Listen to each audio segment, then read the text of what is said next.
क्यों ऐसा होता है हमारे देश में? एक कोई परिवार होता है, बहुत बड़ी शादी करता है और सारे बड़े गेस्ट को बुलाते हैं वहां पे, क्योंकि ये एक सॉफ्ट पावर का डिस्प्ले होता है। ये मैसेज है दुनिया वालों को। क्यों सबको घड़ियां दी जा रही हैं कि that is again a display of soft power, कि we can afford to do that. आज ऐसे ही एक गेस्ट हैं जो बहुचर्चित हैं, उनको किसी भी परिचय की ज़रूरत नहीं है और जिनके बारे में ये कहा जाता है कि ये सर्वज्ञानी हैं और इनका ज्ञान चरम सीमा पे है। इनसे चाहे आप स्टॉक मार्केट की बात कर लीजिए, दुनियादारी की बात कर लीजिए, अंबानी जी के एक खास फ्रेंड हैं और दोस्तों यही नहीं, अडानी के साथ भी बचपन में खेले हुए हैं। तो दोस्तों आइए स्वागत करते हैं और स्वागत आज विद चीयर्स करेंगे अभिषेक कर जी का, जो आज हमारे को अपने ज्ञान से बहुत सारी चीज़ों का पर्दा उठाएंगे और कई सारी चीज़ों के राज खोलेंगे। तो अभिषेक जी चीयर्स। चीयर्स। और स्वागत है आपका डीप टॉक्स में। बहुत ही डीप इंट्रोडक्शन के लिए थैंक यू। डीप इंट्रोडक्शन के साथ साथ मैं चाहता हूं कि आज कहीं जो जैसे हम लोग डीप टॉक्स करते हैं तो इसमें एक वर्ड लगा देते हैं, सीक्रेट डीप टॉक्स, क्योंकि आज हम आपसे ना काफ़ी राज और खुलासे चाहते हैं। बिल्कुल कि बिल्कुल। आप कुछ ऐसा बताएं हमें जो बिल्कुल आउट ऑफ द बॉक्स हो, जो हम लोगों ने कभी सुना भी ना हो और कभी समझा भी ना हो। कोशिश बिल्कुल जारी रहेगी। चलिए शुरू करते हैं। अभिषेक जी, आज 4 जून है और कल आरसीबी जीती है। और ये आरसीबी जो है ये 18 साल से खेल रहे हैं और साथ में हार भी रहे हैं। तो अगर ये हार रहे हैं तो ये क्यों खेल रहे हैं, और अगर ये खेल रहे हैं तो इनका मोटिव क्या है, और इन्हें पैसे कौन देता है इस चीज़ के? और जो इसने ये टीम बनाई थी वो तो साहब अब तो बैठे हुए हैं, लंदन से ट्वीट करते रहते हैं हाँ। हर संडे को। तो देखिए शुरुआत बहुत अच्छी करी है हमने इस कॉन्वर्सेशन की। तो सबसे पहले तो सबको बधाइयाँ स्पेसिफिकली आरसीबी फैंस के लिए, जो अपनी अटेंडेंस ज़रूर कमेंट्स में दे देंगे कि हम आरसीबी के फैंस हैं, हर जगह देते ही हैं। सो 18 साल बाद ही काफ़ी भावुक मोमेंट रहा है। तो पहले एक एक करके मैं आपके सारे पार्ट्स का उत्तर देने का प्रयत्न करूँगा। सबसे पहली बात, ये इतने साल से खेल क्यों रहे थे? ऑब्वियस सी बात है कि एक स्पोर्ट्समैन स्पिरिट जो रहता है वो नेवर गिव अप वाला एटीट्यूड होता है। जापान में अगर आप जाते हैं तो वहाँ पर एक कहावत होती है कि पाप ये नहीं होता है कि आप 8 बार गिर गए, पाप ये होता है कि 8 बार गिर गए पर 9वीं बार ना उठे। तो इस चीज़ को काफ़ी सीरियसली शायद आरसीबी की पूरी टीम ने इस चीज़ को लेके रखा हुआ था। तो आरसीबी के अंदर जो जज्बा है, प्लस जो एक ऑडियंस का सपोर्ट मिलता आया है कि रेस्पेक्टिव ऑफ द फैक्ट कि वो आज तक कभी भी विजय नहीं हुए थे, बट स्टिल जो मैसिव लव और सपोर्ट मिला है, उस चक्कर में आरसीबी टिकी रही। लेकिन अब सवाल ये उठता है कि नुकसान करने वाली टीम जो बैक टू बैक 18 साल, वो कैसे कमाई? तो देखिए, इसका बहुत सिंपल सी चीज़ है कैसे वो टिक रहे थे। पहली चीज़ आपको ये समझना पड़ेगा, लोगों को जान के हैरानी होगी कि आरसीबी 18 साल से हार ज़रूर रही थी, लेकिन सबसे हाईएस्ट अर्निंग टीम रही है। जहां पर कि जीतने वाली टीम, आईपीएल की जो जीतने वाली टीम है, वो साल भर के विद एंडोर्समेंट्स एंड ब्रांडिंग करीब 250 से 300 करोड़ कमाती थी। आरसीबी 400 से 450 करोड़ कमाती थी every year. 50% more. Exactly 50% more. That's a good amount. Exactly हारने वाली टीम। हारने वाली टीम। दूसरी चीज़ अगर आप देखेंगे, सोशल मीडिया फॉलोइंग के बेसिस पे भी देखेंगे, आरसीबी की टीम का जो हैंडल्स है, सोशल मीडिया के handles, those are the highest followed in terms of numbers, in terms of everything. अब ऐसा क्यों हुआ? क्योंकि जिन व्यक्ति ने बनाई है, जिनके बारे में आप बात कर रहे थे, वो तो लंदन में बैठे हैं, लेकिन उन्होंने दिमाग बहुत सही चलाया था एट द इंसेप्शन। पहली चीज़ उन्होंने क्या बोला कि अगर भारत में किसी के भी इमोशंस को अपने फेवर में करना है तो ऐसे लोगों को अपने साथ जोड़ लो जिनसे लोगों का इमोशंस जुड़ा है। तो आप देखिए, विराट कोहली हो गया, मैक्सवेल वो हो गए, जितने भी ये क्रीम वाले टॉप 3-4 थे, वो आरसीबी ने हमेशा अपने साथ लेके रखे। That is number 1। और हम सबको पता है विराट कोहली से कितने लोगों के दिल जुड़े हुए हैं। So that is number 1। तो उनने बोला पहले ऑडियंस अटेंशन। दूसरा, ब्रांडिंग की अगर बात करें तो बहुत कम लोगों ने नोटिस करा होगा, RCB is the only team to have 2 title international sponsors, Puma and Qatar Airways. The only and the first team to have robbed in. बाकी सबके हैं, लेकिन इवेंचुअली आए हैं और मैक्सिमम सारे डोमेस्टिक वाले हैं, इनके इंटरनेशनल है। क्यों? क्योंकि इंटरनेशनल वालों ने बोला हार जीत तो चलती रहेगी, हमको देखना है कितनी कल्ट फॉलोइंग है, जो आरसीबी की बहुत तगड़ी है। तीसरी चीज़ अगर आप लोग नोटिस करते हैं तो आरसीबी के पास सबसे बड़ा फ़ायदा क्या था कि इन्होंने मर्चेंडाइज जीतने के बाद बनाएंगे ये नहीं सोचा, इनकी पैरेलल मर्चेंडाइज अच्छी खासी बनती रही। अब अगर बैंगलोर जाते हैं तो आरसीबी के क्लब्स हैं, आरसीबी के जगह है जहाँ पर लोग बियर पीते हैं, वहाँ पर एक सेलिब्रेशन चलता है, ये राइट फ्रॉम बिगिनिंग है। जर्सीज में सबसे ज़्यादा आरसीबी के बिकते हैं। आरसीबी के एक एक बार में 5 लाख बिकते हैं। बाकी किसी भी कॉम्पिटिटिव टीम को आईपीएल के अगर मिला देते हो तो 2 टीम मिला के भी उतने नहीं होते जितने आरसीबी अकेले बेच देती है। So they have a very good marketing acumen. देखिए, जो मार्केट में कहता है ना, जो दिखता है वो बिकता है। आरसीबी ने वो चीज़ समझी। आरसीबी के जो मैनेजमेंट है उन्होंने एक चीज़ क्लियरली समझी कि भाई अगर हमको लोगों के इमोशंस के साथ जुड़े रहना है तो हमको इसको स्टार्टिंग से एनकैश करना पड़ेगा। पब वाला कल्चर अगर वो उस समय पे, जब आरसीबी 18 साल पहले है, अगर वो इस चीज़ को लेके जाते हैं लेट्स से इन साउथ या कहीं और, तो वो नहीं चलता। उन्होंने एक चीज़ साउथ में भी एक स्पेसिफिक देखा, बैंगलोर में वाला कल्चर है, क्योंकि Bangalore was growing as the Silicon Valley of India, और वहाँ पे लोग काम करने के बाद जाते थे, they wanted to have pub and all those things. So RCB की टीम ने उस चीज़ को भी एनकैश किया। नेक्स्ट, अगर आप देखते हैं जो नंबर ऑफ ब्रांड इन्फ्लोज आए, जो राइट फ्रॉम बिगनिंग आए, उनको एंगेजमेंट बहुत अच्छी मिलने लगी। देखिए, ब्रांड एट द एंड एक बार आएगी, 2 बार आएगी, जब तक उसको अच्छा रिटेंशन नहीं मिलेगा वो वापस नहीं आएगी। तो आरसीबी ने अपना क्रक्स ही ये बनाया कि बॉस, हमारे देश में अंडरडॉग को हमेशा सेलिब्रेट किया जाता है। हर कोई वाउच करता है अंडरडॉग कब चैंपियन बन जाए, बट दुर्भाग्य ये होता है कि हमारे देश में जब एक अंडरडॉग चैंपियन बन जाता है तो वही लोग जिन्होंने चढ़ाया होता है कुछ साल बाद उनको गिराना शुरू करते हैं। आप सारी हिस्ट्री देख लीजिए, सारे क्रिकेटर्स का देख लीजिए। आप लोगों को ध्यान होगा कि एक समय पे हमारी इंडियन क्रिकेट टीम के जो स्टार्स थे, चाहे आप एमएस धोनी की बात करें, किसी की बात करें, जब वो एक मैच हार गए थे तो उनके घर पे पत्थर फेंके जा रहे थे, लोग उनको चिल्ला रहे थे कि कैसा exactly. है। आप देख रहे हैं, और उसी के कुछ साल बाद जैसे वर्ल्ड कप हाथ में आया, थिंग्स चेंज्ड। yes. सो ये हमारे देश का दुर्भाग्य भी है। अंडरडॉग को पहले चढ़ाएंगे। आप हिस्टोरिकली देख लिए, हनी सिंह की बात करते हैं तो हनी सिंह जब तक अंडरडॉग थे, हनी सिंह जैसे ही ऊपर जाने शुरू किया, अचानक से बादशाह के साथ कंपैरिजन, अरे अच्छा हो गया, इसको ये चीज़ हो गई, again he is trying to come back with different type of things. लेकिन क्या हुआ, जब तक अंडरडॉग था, सेम विथ हिमेश रेशम में हाल फिलहाल में उनका एक कॉन्सर्ट हुआ है जो काफ़ी ज़्यादा फेमस हुआ है। In fact one of the concert जिसको देख के हर 90s के बच्चे को एक फोमो भी होने लग गया कि यार हिमेश के उसमें तो जाना था, it is better than cold play, लोग कह रहे हैं, ये वाली चीज़ है। लेकिन हिमेश रेशमिया के भी स्टार्टिंग में क्या हो गया, बढ़िया बढ़िया गाने चले, इमरान हाशमी के साथ उनके बहुत बढ़िया हिट गए। एक पॉइंट इन्फ्लक्स पॉइंट में, अरे ये तो नाक से गाता है, अरे इसको तो नेजल प्रॉब्लम है, ये सारी चीज़ें आने लग गए ना। तो एक एरा आपने देखा होगा जब हिमेश के ही गाने चल रहे थे, फिर एक बहुत बड़ा एक ब्रेक आया वहाँ पे। सो यही चीज़ आरसीबी के साथ आज तक होती आई है, and I am telling you on record आज के दिन पे। अगेन बोल्ड स्टेटमेंट वो तो अपन देते ही रहते हैं, तो बोल्ड स्टेटमेंट है कि सोच समझ के देते हैं अब सोच समझ के अब देना। सोच समझ के देते हैं कि आरसीबी जीती है, जिसके लिए बहुत लोगों ने चीयर अप किया है। लेकिन अब आप एक चीज़ सोचो, अभी तक एक इमोशनल वैल्यू क्यों अटैच था? ये कोई चीज़ थी जो इतने सालों से हो नहीं रही है, लेकिन प्रयास किया जा रहा है तो सब चीयर करें, come on you can do it, come on. अब वो चीज़ हो चुकी है। So going ahead in the next 2-3 years, क्या ये उस मोमेंटम को, क्योंकि अब ये नॉर्मल चीज़ हो गई ना, अब तो सेकेंड टाइम जीतेंगी, कभी थर्ड टाइम जीतेंगी, तो वो यूनिक फैक्टर जो होता है, जो कटप्पा ने बाहुबली को क्यों मारा, वो एक्साइटमेंट और क्यूरियोसिटी थी कि आरसीबी कब जीतेगी, वो क्यूरियोसिटी अब ईज पे आ चुकी है। After 1 or 2 more winnings it will get saturated.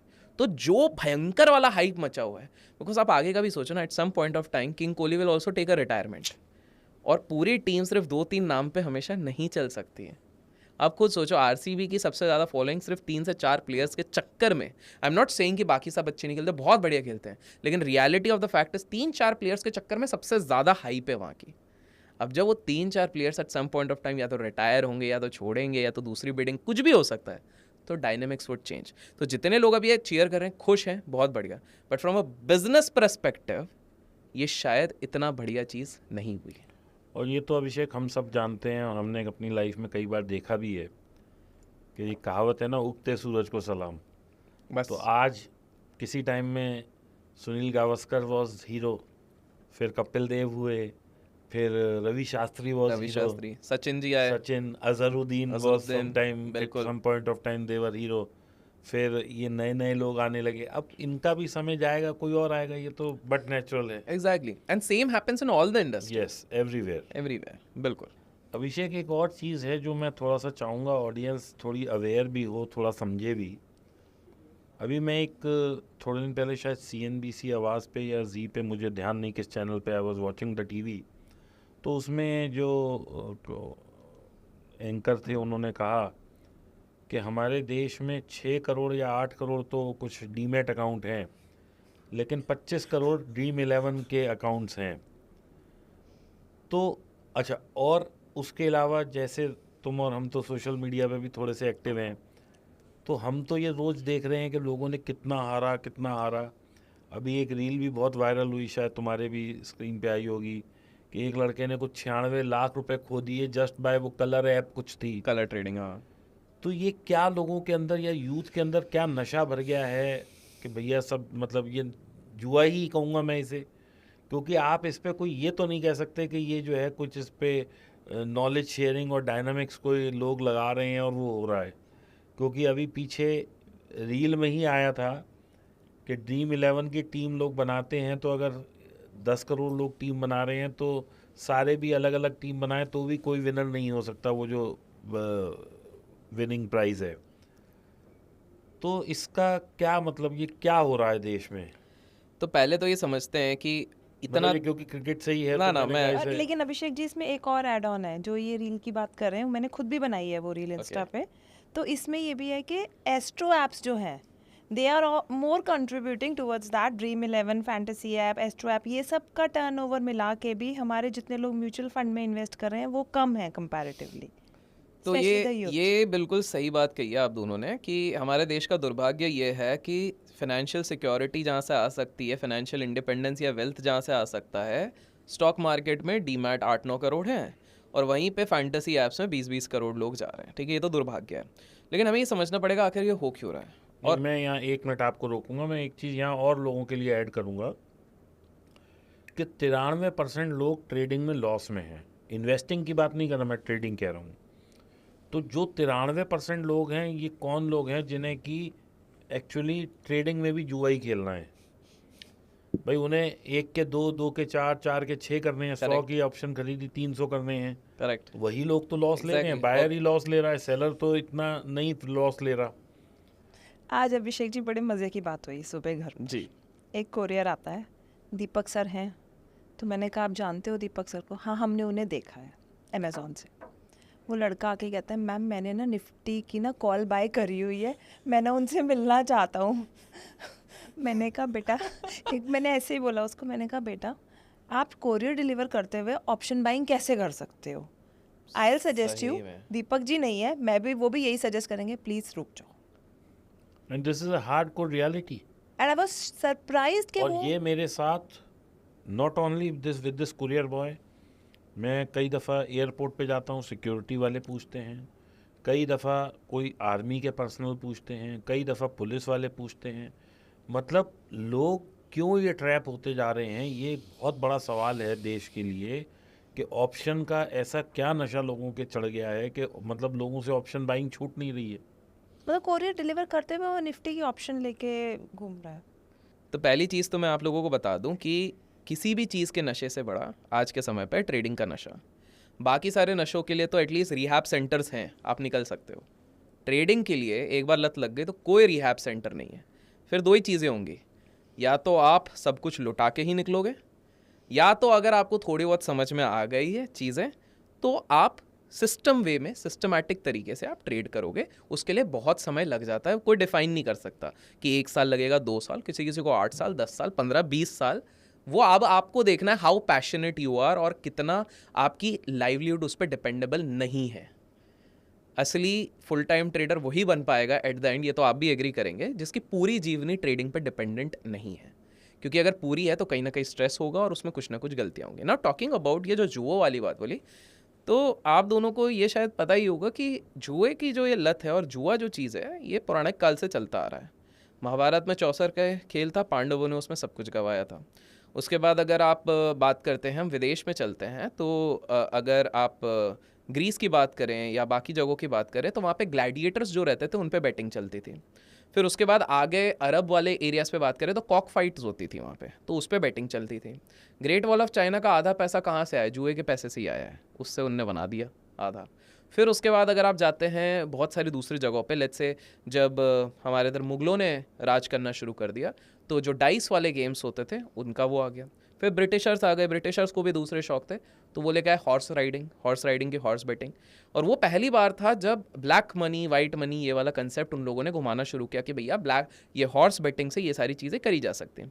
उसके बाद अगर महाराष्ट्र एरिया में जाए, इनफैक्ट नॉर्दर्न एरियाज में जाए, 1960s में मटका करके एक चीज़ आई जो कि पान की दुकानें और मॉम एंड पॉप शॉप्स ये सब करने लग गए। तो देखिए जुए वाली चीज़ थी वो इनफॉर्मल स्ट्रक्चर में हमेशा चलती रही है, लेकिन डिफरेंस क्या था कि इसको सरकार ने और सारी बड़ी संस्थाओं ने हमारे देश में एटलीस्ट इलीगल पहले से करार दिया था। लेकिन सवाल ये उठता है कि फिर भर ये जिन ऐप्स के हम वार्तालाप कर रहे हैं, बात कर रहे हैं, इनको क्यों लीगल स्टेटस दिया जाता है? बिकॉज सिंपल सा है, देखिए किस प्रकार से काफ़ी सारी चीज़ें किसी और की तरफ झुकाव ले लेती हैं। तो दो कंसेप्ट होते हैं, एक होता है गेम ऑफ लक और एक होता है game of skill. Game of luck मतलब सिर्फ इसमें लक लगना है, और गेम ऑफ स्किल आज से कुछ वर्ष पहले कोर्ट का अनाउंसमेंट आया कि भाई ये सारे ऐप्स जो फैंटेसी ऐप्स करवा रहे हैं ये गेम ऑफ स्किल है। सवाल ये उठता है कि अगर आप आराम से बैठें तो 7 करोड़ प्रोबेबिलिटीज़ निकलती है, 7 करोड़ प्रोबेबिलिटीज़ निकलती हैं। तो सवाल ये उठता है 7 करोड़ प्रोबेबिलिटीज़ के साथ किस प्रकार से ये जितने लोग क्रिकेट की टीम बना रहे हैं ये गेम ऑफ स्किल कहाँ से हुआ? जो कि आप बात कर रहे थे, बिल्कुल सही कर रहे थे, ये तो गेम ऑफ लक ही हुआ। लेकिन बिकॉज एक लीगल स्टेटस मिल गया है कि it is a game of skill, तो वो खुलेआम करते हैं। तो अगर मैं इसमें ये कहूँ कि फिर तो कोई भी जो जुआ है वो आप उसे गेम ऑफ स्किल कह सकते हैं। लेकिन सरकार सिर्फ इसी को अभी तक अलाउ किया है। अच्छा। हाँ, सबको नहीं किया हुआ है, तो उसको गेम ऑफ स्किल की कैटेगरी में लॉटरी गेम ऑफ स्किल नहीं है। नहीं। ये जो फ़ोन वाले ये वाले फैंटेसी ऐप है इनको दिया गया, क्रिकेट वाले जो 11 लोगों की टीम बनाओ और वो सारी चीज़ें करो। अब इसमें दूसरी चीज़ आप नोटिस कीजिए, अब आप सोचोगे कि फिर यार जब दिख रहा है, सबको दिख रहा है, एक आम इंसान को भी दिख रहा है, इतने लोगों की। अभी हाल फिलहाल में खबर आई थी कि फैंटेसी ऐप के चक्कर में राजस्थान का एक 15-16 साल का लड़का 15,000 रुपये वो हार गया, जैसे तैसे उसने घर के चोरी वोरी करके किए थे। वो इतना फ्रस्ट्रेशन में आ गया, कैसे घर वालों को फेस करो, सुसाइड कर लिया। और ऐसे काफ़ी, ये तो एक किस्सा है, हज़ारों किस्से। कुछ नोटिस में आ जाते हैं, कुछ नहीं आता, मैक्सिमम तो नोटिस में नहीं आते, कितने घर बर्बाद हो रहे हैं। तो पॉइंट ये आ रहा है कि क्यों नहीं रोक टोक हो रही है। अब एक बात बताइए, 24,000 करोड़ रुपए अगर डायरेक्ट इनडायरेक्ट टैक्सेस के रूप में मुझे किसी सेक्टर से मिल रहा है, तो मैं उस पर क्यों बंद कराऊँ, क्यों उसको रोक टोक लगाऊँ? अगर मेरे को एक साल में इतना पैसा बन सकता है तो मैं क्यों रोकूँ? दूसरी बात है कि जब भी आप इस फैंटेसी ऐप में कभी भी कोई बेट लगाते हैं, कुछ भी पैसा लगाते हैं, तो जो पहला पैसा लगाता है उससे 15-20% का कमीशन राइट अवे उस ऐप डेवलपर या जो कंपनी रहती है उसके पास चले जाता है। ये उनका फ्री का पैसा है, करेक्ट, उनको कुछ करना नहीं है। बाकी बीच में जो लड़े वड़े, कोई एक जीतेगा कोई हारेगा, वो तो आपस में ही वो सारा पैसा ऊपर नीचे हो रहा है। तो यहाँ पर जब एक दिख रहा है कि इतने करोड़ों का प्रॉफिटेबिलिटी, आप देखिए 300 करोड़ की प्रॉफिटेबिलिटी, अच्छी कंपनियां जो इतने साल से लिस्टेड होती हैं उनको लाने में वो हालत ख़राब हो जाती है। इनके 300 करोड़ रुपए की profitability after spending 3,000 crore in marketing expense.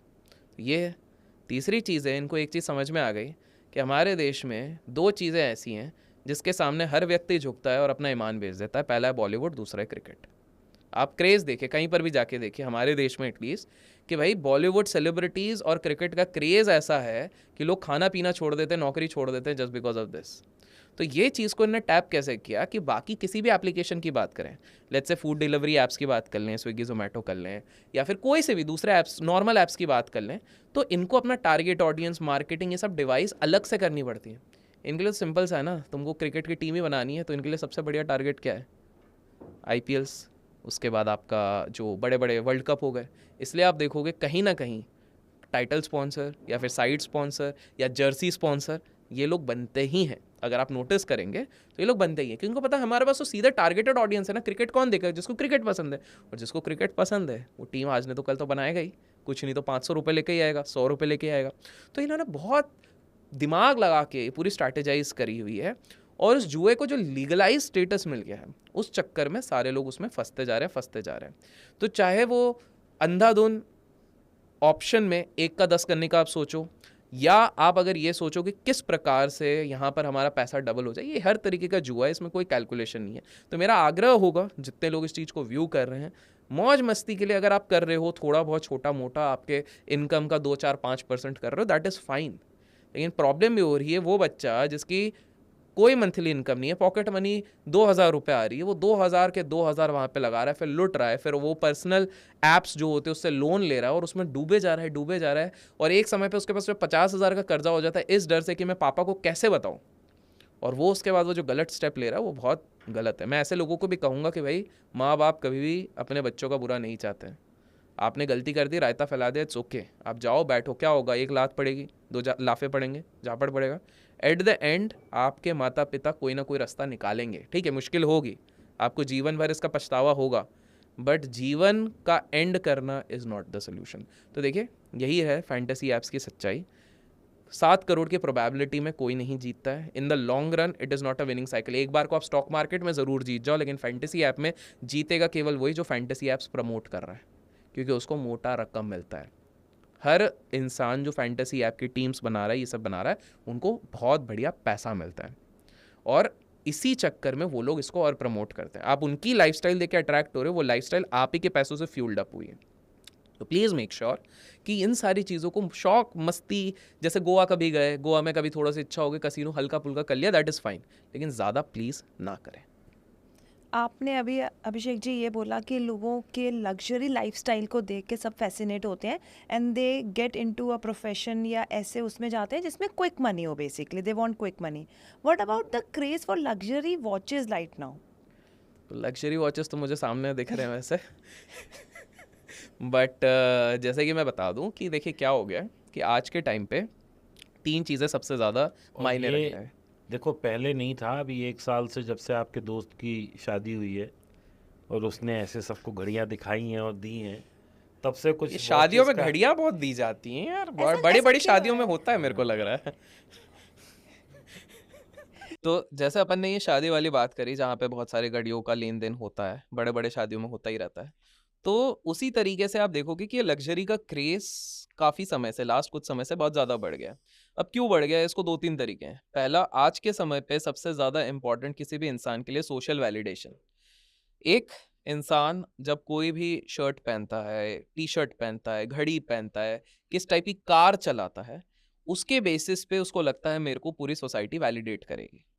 तो स्वाभाविक सी बात है, अगर कोई एक नॉर्मल सी गाड़ी चला रहा है तो बोलेंगे मिडिल क्लास है, लेकिन जैसे ही एक BMW, मर्सिडीज या किसी भी और सेगमेंट पे जाता है तो एक रिच इंसान है, और रोल्स रॉयस पे चलेगा तो भैया वेल्दी इंसान है, इस हिसाब से। तो पहला चीज़ हो गया, एक लग्जरी का क्रेज लास्ट कुछ साल से हो गया, क्योंकि लोग बहुत ओवर एम्बिशियस हो गए हैं, कहीं ना कहीं एस्पिरेशंस लोगों के बढ़ गए हैं, और एक सोशल वैलिडेशन चाहिए, तो that is the first reason.